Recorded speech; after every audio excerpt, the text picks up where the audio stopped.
حضرت طلق بن علی رضی اللہ تعالی عنہ بیان کرتے ہیں کہ میں نے اللہ پاک کے پیارے نبی حضرت محمد مصطفیٰ صلی اللہ علیہ وآلہ وسلم کو فرماتے سنا، اللہ پاک اس بندے کی نماز کی طرف نظر نہیں فرماتا جو رکوع و سجود یعنی سجدے میں اپنی پیٹھ سیدھی نہیں کرتے۔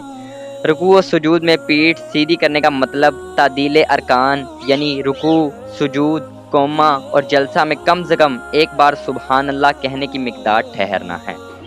اللہ پاک کے آخری نبی مکی مدنی مصطفیٰ صلی اللہ علیہ وآلہ وسلم فرماتے ہیں، اے لوگو، بے شک بروز قیامت اس کی دہشتوں اور حساب کتاب سے جلد نجات پانے والا شخص وہ ہوگا جس نے تم میں سے مجھ پر دنیا کے اندر بکثرت درود شریف پڑھے ہوں گے۔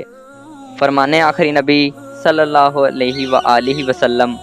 جس نے دن اور رات میں میری طرف شوق و محبت کی وجہ سے 3 مرتبہ درود پاک پڑھا، اللہ پاک برحق ہے کہ وہ اس کے اس دن اور اس رات کے گناہ بخش دے۔ فرمان مصطفیٰ صلی اللہ علیہ وآلہ وسلم ہے، جو مجھ پر ایک دن میں 50 بار درود پاک پڑھے گا،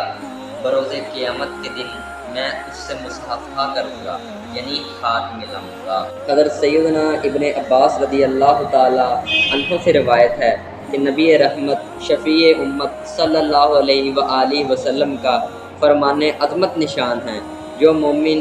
جمعہ کی رات 2 رکعت اس طرح پڑھے کہ ہر رکعت میں سورہ فاتحہ کے بعد 25 مرتبہ قل هو اللہ احد پڑھے، پھر یہ درود پاک صلی اللہ علی محمد النبی الامی 1000 مرتبہ پڑھے تو آنے والے جمعے سے پہلے خواب میں میری زیارت کرے گا، اور جس نے میری زیارت کی اللہ پاک اس کے گناہ معاف فرما دے گا۔ صلو علی الحبیب صلی اللہ تعالی علی محمد صلی اللہ علیہ وآلہ وسلم۔